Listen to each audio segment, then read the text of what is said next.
നമ്മളൊക്കെ ജീവിതത്തിൽ പലപ്പോഴും മാംസം കഴിക്കുന്നവരാണ്. ഇറച്ചി കഴിക്കും, പല ഇറച്ചിയും നമ്മൾ കഴിക്കാറുണ്ട്. എന്നാൽ ആ ഇറച്ചി കഴിക്കുമ്പോൾ അള്ളാഹുവിന്റെ റസൂൽ സല്ലല്ലാഹു അലൈഹി വസല്ലമ തങ്ങൾ കഴിച്ചിരുന്ന ഇറച്ചി നമ്മൾ കഴിച്ചാൽ നമുക്ക് സുന്നത്തിന്റെ കൂലി കിട്ടും, ആരോഗ്യമായ ഉയർച്ചകൾ ഉണ്ടാകും. അങ്ങനെ അള്ളാഹുവിന്റെ റസൂൽ സല്ലല്ലാഹു അലൈഹി വസല്ലമ തങ്ങൾ ജീവിതത്തിൽ കഴിച്ചിരുന്ന ചില മാംസങ്ങളുണ്ട്, നബി തങ്ങൾ ഇഷ്ടപ്പെട്ടിരുന്ന ഇറച്ചികളുണ്ട്. അത് ഏതൊക്കെയാണ് എന്നും നമ്മളൊക്കെ ഏറ്റവും അധികം കൂടുതലായും വീട്ടിൽ വാങ്ങുക കോഴി ഇറച്ചിയാണ്. ആ കോഴി ഇറച്ചി വാങ്ങുമ്പോൾ ശ്രദ്ധിച്ചില്ല എങ്കിൽ ഏറ്റവും വലിയ അബദ്ധത്തിൽ പെട്ടുപോകുന്ന, നരകം വിലയ്ക്ക് വാങ്ങാൻ പോലും കഴിയുന്ന ഏറ്റവും ചെറിയ അല്ലെങ്കിൽ വലിയ അബദ്ധങ്ങളാണ് നാം കാണിച്ചു കൂട്ടുന്നത്. ഏതൊക്കെയാണെന്ന് എന്തൊക്കെയാണെന്നുമാണ് ഇൻഷാ അല്ലാഹ് ഇന്നത്തെ വീഡിയോയിലാണ് നമ്മൾ പഠിക്കാൻ പോകുന്നത്. അള്ളാഹു മനസ്സിലാക്കാൻ തൗഫീഖ് തന്ന് അനുഗ്രഹിക്കുമാറാകട്ടെ.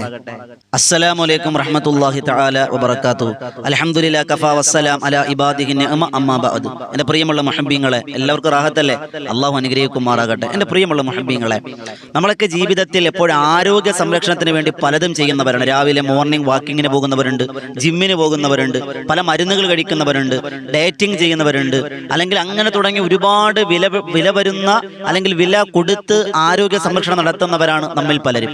എന്നാൽ അള്ളാഹുവിന്റെ പ്രവാചകൻ നബിയുനാ മുഹമ്മദ് മുസ്തഫ സല്ലല്ലാഹു അലൈഹി വസല്ലമ തങ്ങളുടെ ഭക്ഷണ ക്രമീകരണങ്ങൾ നമ്മുടെ ജീവിതത്തിലേക്കൊന്ന് കൊണ്ടുവന്നാൽ ഉറപ്പായും നമുക്ക് ആരോഗ്യ സംരക്ഷണം ഉണ്ടാകുമെന്ന് ഉറപ്പാണ് എന്ന് മഹാരഥന്മാർ നമുക്ക് രേഖപ്പെടുത്തി വെച്ചിരിക്കുന്നുണ്ട്. അതങ്ങനെ തന്നെയാണ്. ഇന്നത്തെ ആധുനിക വൈദ്യശാസ്ത്രം പോലും അതിനെ ശരിവെക്കുകയാണ്. ഞാൻ ഇന്ന് ചർച്ച ചെയ്യുന്നത് ഏറെ കൗതുകകരമായ അല്ലെങ്കിൽ നമുക്ക് ശ്രദ്ധിക്കേണ്ട ഏറ്റവും നമ്മുടെ ജീവിതത്തിൽ മിക്ക ദിവസങ്ങളിൽ സംഭവിക്കുന്ന ചില കാര്യങ്ങളെ പറ്റിയാണ്.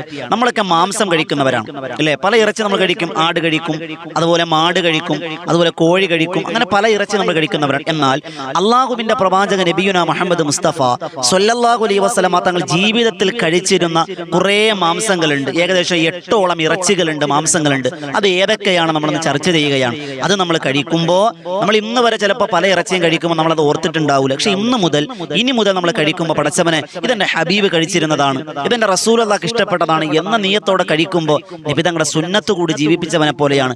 ആരെങ്കിലും എന്റെ സുന്നത്തിനെ ജീവിപ്പിച്ചാൽ അവൻ ഖിയാമത്ത് നാൾ വരെ പ്രതിഫലത്തിന് അർഹനാണ് എന്ന് നബിയുനാ റസൂലുള്ളാഹി സ്വല്ലല്ലാഹു അലൈഹി വസല്ലം.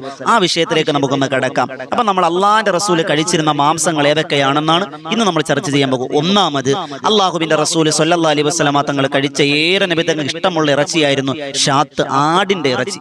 ആടിറച്ചി ഉസ്താദ് അതുപോലെ വിലയല്ലേ? ഒരു വിലയില്ലപ്പാ അല്ലേ? നമ്മുടെ നാടുകളിലൊക്കെ സുലഭമായി ഇപ്പൊ കിട്ടുന്ന ഇറച്ചിയാണ് ആടിറച്ചി. എല്ലാ കടകളിലും, ഇറച്ചി കടകളിലൊക്കെ ഇപ്പൊ ആട് മിക്കുള്ളതുങ്ങളുണ്ട്. ഈ ആടിറച്ചി അള്ളാഹുവിന്റെ റസൂൽ സ്വല്ലല്ലാഹു അലൈഹി വസല്ലമ തങ്ങൾ കഴിച്ചിരുന്നതും നബി തങ്ങൾക്ക് ഏറെ ഇഷ്ടപ്പെട്ടിരുന്ന ഇറച്ചിയുമാണ്. അബൂ ഹുറൈറ റളിയല്ലാഹു ഉദ്ധരിക്കുന്ന ഹദീസിൽ കാണാം, കുന്നാ മഅൻ നബി സ്വല്ലല്ലാഹു അലൈഹി വസല്ലം ഫി ദഅവ ഫറുഫിഅ ഇലൈഹി ദിറാ. ആടിന്റെ കൈയുടെ ഇറച്ചിയാണ് നബി തങ്ങൾക്ക് ഏറെ ഇഷ്ടം. കൈയുടെ ഇറച്ചി, തോൾ ഭാഗം നബി തങ്ങൾക്ക് വലിയ ഇഷ്ടമായിരുന്നു. അതുകൊണ്ട് കൊടുത്തു. നബി തങ്ങൾ അത് കഴിച്ചു. നബി തങ്ങൾക്ക് വകാനത്തു തുഅജിബുഹു, നബി തങ്ങൾക്ക് വല്ലാതെ ഇഷ്ടപ്പെട്ടിരുന്നു എന്ന് ഹദീസുകൾ നമുക്ക് കാണാം. എന്നാൽ നബി തങ്ങൾ ഇത് കഴിച്ചു, നബി തങ്ങൾ ആടിറച്ചി കഴിച്ചിരുന്നു, അതിനെ പ്രോത്സാഹനം നടത്തിയിരുന്നു, സ്വഹാബത്തിന് ഇത് പറഞ്ഞിരുന്നു എന്ന് 14 നബി തങ്ങൾ ജീവിച്ച് വരച്ച് കാണിച്ചു തന്നെങ്കിൽ ആധുനിക ശാസ്ത്രം അജമാംസം അഥവാ ആടിറച്ചി കഴിച്ചാൽ കിട്ടുന്ന നേട്ടങ്ങൾ ഡോക്ടർമാർ എഴുതി വെക്കുന്നുണ്ട്. അതിനിപുണന്മാരായ ഡോക്ടർമാരുടെ ലേഖനങ്ങളിലൂടെ, പഠനങ്ങളിലൂടെ നൽകുന്ന കാര്യം, ആരെങ്കിലും ആടിറച്ചി കഴിച്ചാൽ മനുഷ്യ ശരീരത്തിലെ ഇൻസുലിൻ അതുപോലെ പുരുഷ ലൈംഗിക ഹോർമോണുകളായ ടെസ്റ്റോസ്റ്റിറോൺ എന്നിവ പ്രവർത്തന മികവിനും ആരോഗ്യ സംരക്ഷണത്തിനും ബെസ്റ്റാണ്. നമ്മൾ പലരും ഷുഗറിന് വേണ്ടി ഇൻസുലിൻ എടുക്കുന്നവരാണ്. സ്വയമായി ശരീരത്തിൽ ഇൻസുലിൻ ഉൽപ്പാദിപ്പിക്കാൻ ആടിറച്ചി കഴിക്കുന്നവർക്ക് അതിന്റെ ആരോഗ്യ സംരക്ഷണം ഉണ്ടാകുമെന്ന് ആധുനിക ശാസ്ത്രം. രണ്ടാമത്തതോ, നമ്മുടെ ശരീരത്തിന്റെ തലച്ചോറ് വളർച്ചയ്ക്ക് ആവശ്യമായ അമിനോ ആസിഡ്, ഈ ആസിഡിന്റെ സമ്പൂർണ്ണ ശേഖരണമാണ് ആടിന്റെ ഇറച്ചി. അത് ശരീരത്തിൽ തന്നെ സ്വയം ഇങ്ങനെ ഉൽപ്പാദിപ്പിക്കും നമ്മൾ ആടിറച്ചി കഴിച്ചാൽ. അതുപോലെ നമ്മുടെ കുട്ടികൾക്ക് പലപ്പോഴും പല ഓൺലൈനായിട്ടും ഓഫ്ലൈനായിട്ടും പല മരുന്നുകൾ വാങ്ങി നമ്മൾ കൊടുക്കാറുണ്ട്. ചായയിൽ കലക്കുന്നത്, പാലിൽ കലക്കുന്നത്, ചൂടുവെള്ളത്തിൽ കലക്കുന്നതിന് കുട്ടികൾക്ക് ബുദ്ധി വർദ്ധിക്കാൻ, അല്ലെ, വളർച്ച ഉണ്ടാകാൻ. എന്നാൽ വൈദ്യശാസ്ത്രം പറയാണ്, ആടിറച്ചി കൊടുത്താൽ കുഞ്ഞു മക്കളെ DHA എന്ന് പറയുന്ന ഹോർമോൺ നന്നായിട്ട് ഉൽപ്പാദിപ്പിക്കും, ബുദ്ധി കൂർമ്മത ഉണ്ടാകും കുഞ്ഞുങ്ങൾക്ക്. അതുപോലെ ഗർഭിണി ഗർഭിണികളും കുഞ്ഞുങ്ങൾക്ക് പാല് കൊടുക്കുന്ന സഹോദരിമാരൊക്കെ ഈ ആടിറച്ചി കഴിച്ചാൽ അവരുടെ ശരീരത്തിൽ മിനറൽസിന്റെ ശേഖരണം ഉണ്ടാകുന്നതാണ്. അതുപോലെ നമ്മുടെ ചെറുപ്പക്കാർ മുമ്പൊക്കെ ആണുങ്ങൾ മാത്രമേ ഉണ്ടായിരുന്നുള്ളൂ. ഇപ്പൊ ആണുങ്ങളെക്കാൾ കൂടുതലും പെണ്ണുങ്ങളാണ് ജിമ്മിന് പോകുന്നത്, അല്ലെ? ഇപ്പൊ എല്ലായിടത്തും ആണിനും പെണ്ണിനും ജിമ്മുണ്ട്. ഇപ്പൊ ജിംനേഷ്യത്തിൽ പോകുന്നുണ്ട്, ആരോഗ്യ സംരക്ഷണത്തിനാണ്. അങ്ങനെ പോകുന്നവര് അവരവിടെ നിന്ന് കിട്ടുന്ന ചില മരുന്നുകളും പൊടികളൊക്കെ കഴിക്കുന്നുണ്ട് ആരോഗ്യ സംരക്ഷണത്തിന്. പലതിനും പാർശ്വഫലങ്ങളുണ്ട്. എന്നാൽ ആട് മാംസം കഴിച്ചാൽ പാർശ്വഫലങ്ങളില്ലാതെ മസിൽ വളർച്ചയ്ക്ക് ഉത്തമമാണ് എന്ന് കാണാം. അതുപോലെ പ്രോട്ടീന്റെ അമൂല്യ ശേഖരണം ഉണ്ടാകും. നമ്മുടെ എല്ലിന്റെ വളർച്ച, തേയ്മാനം എന്നിവയ്ക്ക് ഏറ്റവും നല്ല കാൽസ്യം ഉൽപ്പാദിപ്പിക്കാൻ ഈ ആട് മാംസത്തിന് കഴിയുന്ന. നമുക്കറിയാം, പണ്ടൊക്കെ നമ്മുടെ ഇന്നത്തെ കാലഘട്ടത്തിൽ കാല് സ്റ്റെപ്പിൽ നിന്നൊന്ന് ഇറങ്ങാണ്, ഒന്ന് ചെറുതായിട്ടൊന്ന് മടങ്ങി കൊണ്ടുപോകുന്നു, സ്ക്രാച്ച് വീണ് പൊട്ടലുണ്ട്, പ്ലാസ്റ്റർ ഇറങ്ങും, അല്ലേ? മുമ്പൊന്നും അങ്ങനെ പ്രശ്നമില്ല. വലിയ ഉയരത്തിൽ നിന്ന് വീണാലും അന്ന് പൊട്ടലൊന്നും കുറവാ. കാരണം ആരോഗ്യ സംരക്ഷണം. ഇന്ന് ഭക്ഷണത്തിന്റെ പ്രശ്നമാണ്. ഈ ആടിറച്ചി കഴിക്കുമ്പോൾ തേയ്മാനം, എല്ലിന്റെ വളർച്ചയ്ക്ക് ഏറ്റവും നല്ല ഉത്തമമാണ്. അതുപോലെ തൈറോയിഡ് ഗ്രന്ഥിക്ക് വളർച്ചയ്ക്ക് നല്ലതാണ്. അതുപോലെ വിറ്റാമിൻ B2, അതുപോലെ വിറ്റാമിൻ B12, അങ്ങനെയുള്ള രക്തവുമായി ബന്ധപ്പെട്ട വിറ്റാമിനുകൾക്ക് ആടിറച്ചി നല്ലതാണ്. നിബിതങ്ങൾ ഇതൊന്നും പറഞ്ഞു കൊടുത്തിട്ടില്ല. സ്വഹാബത്തിനോട് പറഞ്ഞു, സ്വഹാബങ്ങൾ കഴിച്ചോളി, നല്ലതാ. നിബിതങ്ങൾ ഏറ്റവും വലിയ ഡോക്ടറായിരുന്നു എന്നാണ്. ആരോഗ്യ സംരക്ഷണ മേഖലയിൽ നിബിതങ്ങൾക്ക് മാതൃകയുണ്ട്. അപ്പൊ ഒന്നാമത് നിബിതങ്ങൾ കഴിച്ച മാംസം ആടിറച്ചി. രണ്ടാമത്തെ നിബിതങ്ങൾ കഴിച്ചിരുന്ന, നിബിതങ്ങൾ ഇഷ്ടപ്പെട്ട ഇറച്ചി ഒട്ടകത്തിന്റെ ഇറച്ചിയാണ്. അക്കലുൻ നബി സല്ലല്ലാഹു അലൈഹി വസല്ലം ലഹ്മൽ ഇബ്ലി മത്ബൂഹ, വേവിച്ച ഒട്ടകത്തിന്റെ ഇറച്ചി നിബിതങ്ങൾ കഴിച്ചിരുന്നു എന്നാണ്. അപ്പൊ ഒട്ടകത്തിന്റെ ഇറച്ചി കഴിച്ച എന്താ നേട്ടം? നിബിതങ്ങൾ കഴിച്ചു. എന്നാൽ നമ്മൾ അതൊന്നും പ്രശ്നം. നിബിതങ്ങൾക്ക് അന്നത്തെ കാലത്ത് കഴിക്കാൻ വേണ്ടി നിന്ന് കഴിച്ച എന്താ നേട്ടം? കേട്ടോളിൻ. ആധുനിക വൈദ്യശാസ്ത്രം പറയുന്ന എന്താ? ഹൈ പ്രോട്ടീൻ ആയ ഇറച്ചിയാണ് ഒട്ടക ഇറച്ചി. ഹൈ പ്രോട്ടീൻ ആണ് അതിൽ. അത് മാത്രമല്ല അയൺ കൂടുതലായ ഇറച്ചി കൂടിയാണ്. അയണിന്റെ ഗുളിക കഴിക്കുന്നവരുണ്ട് ചില ആളുകൾ. പക്ഷെ അതിന് ഏറ്റവും ബെസ്റ്റ് എന്താണ്? ഒട്ടകത്തിന്റെ ഇറച്ചിയിൽ അയൺ കൂടുതലാണ്. അതുപോലെ vitamin B1, B2, B3, B4, B12 തുടങ്ങിയുള്ള ശരീരഘടനയ്ക്ക് ആവശ്യമായ സംരക്ഷണ എല്ലാ വിറ്റാമിനുകളും ഒട്ടകത്തിന്റെ ഇറച്ചിയിൽ ഉണ്ട് എന്നാണ്. അതുപോലെ ഹാർട്ട് അറ്റാക്ക്, ബ്ലോക്ക്, അതുപോലെ ഹാർട്ട് സംബന്ധമായ എല്ലാ രോഗത്തിനും അത് വരാതിരിക്കാനും വന്നവർക്കത് സ്റ്റേബിളായി ശിഫയാകാനും ഈ ഒട്ടകത്തിന്റെ ഇറച്ചി വളരെ നല്ലതാണ്. അതുപോലെ BP, സോഡിയം കുറവാണ്. ഈ ഇറച്ചിക്ക് സോഡിയം കുറവാണ്. അതുകൊണ്ട് BP ഉള്ളവർക്കും കഴിക്കാം, പ്രശ്നമൊന്നുമില്ല. പ്രതിരോധ ശക്തി, ഇമ്മ്യൂണിറ്റി പവർ, ബോഡിയുടെ ഇമ്മ്യൂണിറ്റി പവർ വർദ്ധിക്കാൻ ഒട്ടകത്തെ ഇറച്ചി ഏറ്റവും അഭികാമ്യമാണ് എന്ന് ശാസ്ത്രം പറയുമ്പോൾ നിബിതങ്ങൾ കഴിക്കാൻ പ്രേരിപ്പിച്ചു, നിബിതങ്ങൾ പഠിപ്പിച്ചു തന്നു. മാതൃക സുന്നത്തായില്ലേ? മൂന്നാമത്തത്, അപ്പൊ നമ്മൾ ചിന്തിക്കും ഇവിടെ കിട്ടാകയില്ല, ഇവിടെയും കിട്ടുന്നുണ്ട്. വലിയ വലിയ മാളിലൊക്കെ പോയാൽ നമുക്ക് ഒട്ടകിറച്ചി കിട്ടും. അതുപോലെ മൂന്നാമത്തെ നിബിതങ്ങൾ കഴിച്ചിരുന്ന ഇറച്ചിയാണ് മുയലിന്റെ ഇറച്ചി, മുയലിറച്ചി. മഹാനായ ബുഖാരി ഇമാം ഉദ്ധരിക്കുന്ന ഹദീസിൽ കാണാം, അനസ് ബിൻ മാലിക് റളിയല്ലാഹു അൻഹു പറയുന്നു, ഞങ്ങളൊരു മുയലിനെ പിടിച്ച് അറുത്ത് കറി വെച്ച് അള്ളാഹുവിന്റെ റസൂലിന് നൽകി. നിബിതങ്ങൾ അത് കഴിച്ചു എന്നാണ്. മുയലിന്റെ ഇറച്ചി, മുയലിറച്ചി കഴിച്ച എന്താ നേട്ടം? കേട്ടോളിൻ. വേഗം ദഹിക്കുന്ന ദഹന പ്രക്രിയ കൂടുതലായ പ്രോട്ടീൻ മുയലിറച്ചി ഉൽപ്പാദിപ്പിക്കുന്നുണ്ട്. ശരീരത്തിന്റെ കൊഴുപ്പ് ഇത് കുറയ്ക്കുന്നുണ്ട്. അതുപോലെ കൊളസ്ട്രോൾ കുറഞ്ഞതാണ് ഇറച്ചി. അത് കഴിക്കുന്നവർക്ക് പാർശ്വഫലങ്ങളൊന്നുമില്ല. സോഡിയം കുറവാണ്. അതുപോലെ വിറ്റാമിനുകളുണ്ട്. ഹൃദ്രോഗികൾക്ക് ഏറ്റവും അത്യുത്തമമാണ് എന്ന് വൈദ്യശാസ്ത്രം പറയുമ്പോൾ അത് നബിതങ്ങൾ നമുക്ക് കാണിച്ചെന്ന മാതൃകയാണ്. നബിതങ്ങൾ ആരോഗ്യ സംരക്ഷണത്തിന് എന്തിനാ ഇത്? വെറുതെ അല്ല, വെറുതെ തിന്നു കൊഴുത്ത് വലിയ പെരുന്നാൾ കൊണ്ടുപോകുന്ന പോത്തിനെ പോലെ മേരിക്ക് നടക്കാനല്ല, ഇബാദത്തെടുക്കാനുള്ള ആരോഗ്യത്തിന് വേണ്ടിയാ. അള്ളാഹു നമുക്ക് ആരോഗ്യാഫ്യത തരട്ടെ. നാലാമത് നബിതങ്ങൾ കഴിച്ച ഹുബാറ പക്ഷിയാണ്. ഹുബാറ പക്ഷി എന്ന് പറഞ്ഞാൽ നമ്മുടെ നാട്ടിലുള്ള താറാവ് ആണോ എന്ന് വെച്ചാൽ താറാവല്ല. ഇന്ന് താറാവിനെ പോലെയാണ്. ഹദീസുകൾ കാണാം, ത്വായിറുൻ ത്വീലു ഉനക്ക്, കഴുത്ത് ഉയർന്ന, റമാദിൽ ലൗന്, ചാര നിറമുള്ള ഒരു തരം പക്ഷിയാണ് ഹുബാറ പക്ഷി. അത് നബിതങ്ങൾ കഴിച്ചിരുന്നു എന്നാണ്. അഞ്ചാമത്, വേഗത്തെ പറഞ്ഞു പോകണം. അഞ്ചാമത് നബിതങ്ങൾ കഴിച്ചിരുന്ന ഇറച്ചി സമക്ക്, മീനിലെ മത്സ്യം നബിതങ്ങൾ കഴിച്ചിരുന്നു. മഹാനായ ജാബിർ റളിയല്ലാഹു അൻഹു ഉദ്ധരിക്കുന്ന ഹദീസിൽ ഒരു സൈന്യത്തെ നബിതങ്ങൾ അയച്ചു. മഹാനായ അബൂ ഉബൈദ റളിയല്ലാഹു അൻഹു ആണ് ലീഡർ. കടൽ വഴിയാണ് അവർ പോകുന്നത്. വഴിയിൽ മത്സ്യം കണ്ടു, അവർ വാങ്ങി നബിതങ്ങൾ കൊണ്ടുവന്ന് കൊടുത്തു. നബിതങ്ങൾ കഴിച്ചു, കഴിക്കാൻ പറഞ്ഞു എന്നാണ്. മത്സ്യം നമുക്ക് സുലഭമായി കിട്ടുമല്ലോ. ഇനി തൊട്ട് നമ്മൾ ചാള വാങ്ങുമ്പോഴും ചൂര വാങ്ങുമ്പോഴും മീനൊക്കെ വാങ്ങുമ്പോൾ ചിന്തിക്കണം, പടച്ചോൻ എന്റെ ഹബീബ് കഴിച്ചതാ, എന്റെ ഹബീബ് കഴിച്ചത്. ആ സുന്നത്ത് മനസ്സിൽ കരുതി ഇന്നമൽ അഅ്മാലു ബിന്നിയാത്ത്. അല്ലാഹു മനസ്സിലാക്കാൻ ഭാഗ്യം അനുഗ്രഹിക്കുമാറാകട്ടെ. അതുപോലെ ആറാമത് നബിതങ്ങൾ കഴിച്ചത് കാട്ടിലെ കഴുത, നാട്ടുകഴുതയല്ല, കാടുകളിൽ വളരുന്ന കാട്ടുകഴുതയെ നബിതങ്ങൾ കഴിച്ചു.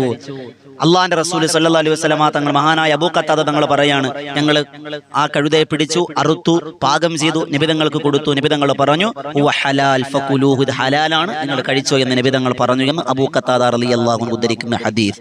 അപ്പോ ആറാമത് നബി തങ്ങൾ കാട്ടിൽ കാണുന്ന കഴുതയെ കഴിച്ചിട്ടുണ്ട് എന്ന് പറഞ്ഞ് ഇന്ന് സുന്നത്താണെന്ന് കരുതി ഈ പറഞ്ഞ കാര്യങ്ങളെല്ലാം ഉപേക്ഷിച്ചിട്ട് കാട്ടിലെ കഴുതയെ പോയി കഴിക്കാമെന്ന് പോയാൽ ഫോറസ്റ്റുകാർ പിടിക്കും, അകത്താവും. അല്ലേ?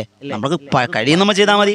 അതുപോലെ ഏഴാമത് നബി തങ്ങൾ പറഞ്ഞു ഖദീദ്, ഉണങ്ങിയ ഇറച്ചി. നബി ഇറച്ചി ഉണക്കിയിട്ടത് കഴിക്കുമായിരുന്നു, പാകം ചെയ്ത് കഴിക്കുമായിരുന്നു. അങ്ങനെ എട്ടാമത്തത് കോഴി ഇറച്ചിയാണ്. ഇവിടെയാണ് നമ്മൾ ചർച്ച ചെയ്യുന്നത്. കോഴി ഇറച്ചി നബി തങ്ങൾ കഴിച്ചിരുന്നു. അള്ളാഹുവിന്റെ പ്രവാചകൻ നബിയുനാ മുഹമ്മദ് മുസ്തഫ സല്ലല്ലാഹു അലൈഹി വസല്ലമ തങ്ങൾ പറഞ്ഞു, അബൂ മൂസ അശ്അരി തങ്ങൾ നബി തങ്ങൾ കഴിക്കുന്നതായി കണ്ട ഹദീസുകൾ മഹാനായി ബുഖാരി ഇമാം ഉദ്ധരിക്കുന്ന ഹദീസ്. ഇവിടെ നമ്മൾ ശ്രദ്ധിക്കാനുള്ളൂ, കോഴി നമ്മൾ എപ്പോഴും, ചിലപ്പോൾ ബീഫ് വല്ലപ്പോഴേ വാങ്ങാറുള്ളൂ എങ്കിലും കോഴി നമ്മളൊരു ഗസ്റ്റ് വന്നാൽ ഓടിപ്പോയി കോഴിക്കടയിൽ പോയാൽ വാങ്ങുക, അല്ലേ? അങ്ങനെയാകുമ്പോൾ നമ്മൾ ശ്രദ്ധിക്കാതെ പോകുന്ന ചില അബദ്ധങ്ങളുണ്ട്. എൻ്റെ ഉമ്മമാരെ, നമ്മുടെ ഈമാൻ തെറ്റിപ്പോകുന്ന, ഇബാദത്തുകളൊന്നും സ്വീകരിക്കാത്ത, അല്ലാഹു വദിരിബു ബിഹാദൽ വജ്ഹിൽ സ്വാഹിബിക, അവന്റെ മുഖത്തേക്ക് അവന്റെ അമലുകൾ പഴം തുണി പോലെ വലിച്ചെറിയപ്പെടുമെന്ന് പറഞ്ഞ അമലുകളാക്കി പരിഗണിക്കണം. അല്ലാഹു അങ്ങനെ വലിച്ചെറിയുന്ന ഒരു കൂട്ടരുണ്ട്. എന്തെന്നറിയോ? ഹറാമായ ഭക്ഷണം കഴിച്ചവരാണ്. ഹറാമായ ഭക്ഷണം കേൾക്കുമ്പോൾ നിങ്ങൾ വിചാരിക്കും ആരിൽ നിന്നും മോഷ്ടിച്ചെടുത്ത പൈസയാണ്, പലിശക്കെടുത്ത പണത്തിൽ നിന്നാ കോഴി വാങ്ങുന്നേ, അത് കഴിക്കാൻ പാടില്ല എന്ന്. അല്ല, പിന്നെയോ എന്ന് പറഞ്ഞാൽ നമ്മൾ നേരെ കോഴിക്കടയിൽ പോവാണ്. ഇപ്പോഴാണെങ്കിൽ കടകളായ കടകൾ മൊത്തം ബംഗാളികളാണ്. മുടി വെട്ടാൻ പോയാലും ബംഗാളികൾ, അല്ലേ? താടി വെട്ടാൻ പോയാലും ബംഗാളികൾ, അതുപോലെ എന്താ പറയുക, ബ്യൂട്ടി പാർലറിലും ബംഗാളികൾ, എല്ലായിടത്തും ബംഗാളികളാണ്. അവൻ മുസ്ലിം ആണോ എന്നറിയില്ല, അവന് നിസ്കാരം ഉണ്ടോ എന്നറിയില്ല, അവൻ ആരാണെന്നറിയില്ല. നമ്മൾ നേരെ ചെല്ലുന്നു, കോഴി എത്ര കിലോ, 2 കിലോ. ഹിന്ദി നമ്മൾ കുറെ പഠിച്ചു, അതുകൊണ്ട് അങ്ങനെ നമ്മൾ കയ്യും കാലൊക്കെ കാണിച്ച് കയറി തൂക്കുന്നു. നമ്മൾ വെളിയിൽ നിന്ന് ഫോൺ ചെയ്തു, അല്ലെങ്കിൽ ഫോണിൽ കളിക്കുന്നു. അവൻ അറുക്കുന്നു, ഇരിക്കുന്നു, കേസിലാക്കി തരുന്നു, പൈസ കൊടുക്കും, നമ്മൾ വരുന്നു. ഇത് അറുക്കുമ്പോൾ ബിസ്മി ചൊല്ലിയിട്ടുണ്ടോ? അറുക്കുന്ന മര്യാദകൾ പാലിച്ചിട്ടുണ്ടോ? മുസ്ലിമാണോ അറുത്തത്? ഇതൊന്നും നമ്മൾ ശ്രദ്ധിക്കൂല. ശ്രദ്ധിച്ചില്ല എങ്കിൽ അവന്റെ ഇബാദത്തുകൾ അല്ലാഹു സ്വീകരിക്കൂല, ഹറാമാണ്. അവന്റെ ഈമാൻ വരെ പതറിപ്പോകും. കലിമ പറഞ്ഞാൽ അല്ലാഹ് സ്വീകരിക്കൂല. നഊദു ബില്ലാഹ്, അല്ലാഹ് കാക്കട്ടെ. നമ്മൾ തിരക്കണം, അന്വേഷിക്കണം, മുസ്ലിമാണോ? നമ്മൾ മുസ്ലിം ആണെങ്കിലേ നമ്മളത് വാങ്ങും. ഇത് കരുതി കോഴിക്കടക്കാരെല്ലാം എന്നെ നെഞ്ചത്ത് കയറാൻ വരണ്ട. ദീനിന്റെ നിയമം പറയണമല്ലോ. അറുക്കുന്നയാള് മുസ്ലിം ആകണം. അത് ആണായാലും പെണ്ണായാലും. പെണ്ണുങ്ങൾ അറുക്കാൻ പ്രശ്നമില്ല. ആണുങ്ങൾ ഒരു കടയുണ്ട്, അത് ഉമ്മയാണ് നടത്തുന്നതെന്ന് വിചാരിക്കാം. ഭർത്താവില്ല, അവർക്ക് മക്കളില്ല, ജീവിതമാർഗം ഇതാണ്. എന്താ പ്രശ്നം? കറാഹത്താണെന്ന് പറഞ്ഞ പണ്ഡിതന്മാരുണ്ടെങ്കിലും പ്രശ്നമില്ല. മുസ്ലിമാണ്, നമസ്കാരമുള്ള ഒരാളാണോ, നമ്മൾ വാങ്ങാം. അതുപോലെ അറുക്കുമ്പോ ബിസ്മി പറഞ്ഞിട്ടാണോ അറുക്ക്, നമ്മൾ ചിന്തിക്കണം, നമ്മൾ നോക്കണം. ചില ആളുകളുണ്ടാവും, ബംഗാളികളായിരിക്കും, നമ്മളെ കേൾക്കാൻ വേണ്ടി ബിസ്മില്ലാ എന്നൊക്കെ പറയും, അല്ലാഹു അക്ബർ. ഹിന്ദു ആയിരിക്കും, അമുസ്ലിം ആയിരിക്കും. എങ്ങനെയാണ് ശരിയാവുക? അതുകൊണ്ട് ഈ വിഷയങ്ങൾ നമ്മൾ പ്രത്യേകം ശ്രദ്ധിക്കണം. നമ്മൾ കൊണ്ടുവരുമ്പോൾ ഹറാമായ ഭക്ഷണം നമ്മുടെ ഭാര്യയ്ക്ക് കൊടുത്താൽ, മക്കൾ കൊടുത്താൽ എങ്ങനെയാണ്? രാവിലെ മുതൽ വൈകുന്നേരം വരെ പണിയെടുത്ത് ഹലാലായ സമ്പാദ്യം, ആ പൈസയാണ് കൊണ്ടുചെന്ന് കൊടുക്കുന്നത്. വാങ്ങുന്ന ഹറാമാണ്, പൈസയുടെ പ്രശ്നമല്ല. അതിനറുക്കുമ്പോ, അതുപോലെ കഴുത്തറുക്കും, അതിന്റെ ശ്വാസനാളം, അതിന്റെ ശ്വാസകോശങ്ങൾ, അതിന്റെ ശ്വാസനാളങ്ങൾ, തൊണ്ട ഹൽക്ക് നന്നായിട്ട് വിട്ടു എന്ന്, മുറിഞ്ഞു എന്ന് ഉറപ്പിക്കണം നമ്മൾ. ഇത് പറയുമ്പോൾ നിങ്ങൾ ഉസ്താദേ അതൊക്കെ എങ്ങനെയാ? നമ്മൾ നോക്കണം. നമ്മൾ കോഴി പറഞ്ഞിട്ട് വെളിയിൽ പോയി ഫോണിൽ തോണ്ടിയാൽ പറ്റൂല, വെളിയിൽ നിന്ന് സംസാരിച്ചാൽ പറ്റൂല. നമ്മൾ ശ്രദ്ധിക്കണം, അത് അറുത്തിട്ടുണ്ടോ, അത് അറുക്കുന്നുണ്ടോ. നമ്മൾ പൈസ കൊടുത്ത് മേടിക്കുന്നില്ല, നമുക്ക് പറയാം നോക്കി അറുക്കണോട്ടോ, നമുക്കത് പറയാമല്ലോ. അതുകൊണ്ട് പ്രിയമുള്ളവരെ, കോഴി നമ്മൾ വാങ്ങുമ്പോൾ അത് നമ്മൾ പ്രത്യേകം ശ്രദ്ധിക്കണം. അറുക്കുന്നത് ആരാണ്? മുസ്ലിം അല്ലേ? ശരിയാവൂല. കലിമ പറഞ്ഞിട്ടില്ലേ, ബിസ്മി പറഞ്ഞിട്ടില്ലേ, ശരിയാകൂല. നമ്മൾ മനസ്സിലാക്കേണ്ട കാര്യമാണ്. അള്ളാഹു നല്ലത് പഠിക്കാനും പകർത്താനും തൗഫീഖ് അനുഗ്രഹിക്കുമാർ. നബി തങ്ങൾ കോടിയിറച്ചി ഇഷ്ടപ്പെട്ട പ്രവാചകനാണ്. ഈ പറയുന്ന 8ഓളം ഇറച്ചികൾ അള്ളാഹുവിന്റെ പ്രവാചകൻ നബിയുനാ മുഹമ്മദ് മുസ്തഫ സല്ലല്ലാഹു അലൈഹി വസല്ലമ തങ്ങൾ കഴിച്ചിട്ടുണ്ട്. അപ്പൊ നമ്മൾ ഇറച്ചി കൊണ്ടുവന്നു, നമ്മൾ ഇറച്ചി കഴുകി കറി വെക്കാൻ പോകുമ്പോൾ ഉമ്മമാരെ, നിങ്ങൾ ആയത്തുൽ കുർസി ഓതിയിട്ട് നിങ്ങൾ കറി വെക്ക്, കൈപുണ്യം ഉണ്ടാകും. ആ ഭക്ഷണം പിന്നെ ആരും കുറ്റം പറയില്ല, നല്ല ടേസ്റ്റ് ഉണ്ടാകും. ഈ ഇറച്ചി നിങ്ങൾ കഴിക്കുമ്പോൾ നല്ല ടേസ്റ്റ് ഉണ്ടാകുമെന്ന് അള്ളാഹുവിന്റെ പ്രവാചകന്റെ ഹദീസ് എടുത്ത് വെച്ചുകൊണ്ട് മഹാരഥന്മാർ രേഖപ്പെടുത്തും. അല്ലാഹു റബ്ബ് സുബ്ഹാനഹു വ തആല മുത്തുനബി തങ്ങളുടെ ആരോഗ്യ സംരക്ഷണം നമ്മുടെ ജീവിതത്തിൽ പകർത്താൻ തൗഫീഖ് അനുഗ്രഹിക്കും. ഇറച്ചി മാത്രമല്ല, നബി തങ്ങൾ കഴിച്ച പച്ചക്കറികളാണ്. ഇൻഷാ അല്ലാഹ് മറ്റൊരു വീഡിയോയിലൂടെ നബി തങ്ങൾ കഴിച്ച പച്ചക്കറികൾ ഏതൊക്കെയാണ് നമുക്ക് പഠിക്കാനുണ്ട്. 9 ദിവസം നബി തങ്ങൾ കുടിച്ച ശീതളപാനീയങ്ങൾ, ജ്യൂസുകൾ ഏതൊക്കെ നമ്മൾ ചർച്ച ചെയ്തിട്ടുണ്ട്. അൽഹംദുലില്ലാഹ് ഒരുപാട് ഉമ്മമാർ അത് ഉപകാരപ്രദമായ വീഡിയോ കമന്റ് ഇട്ടിട്ടുണ്ട്.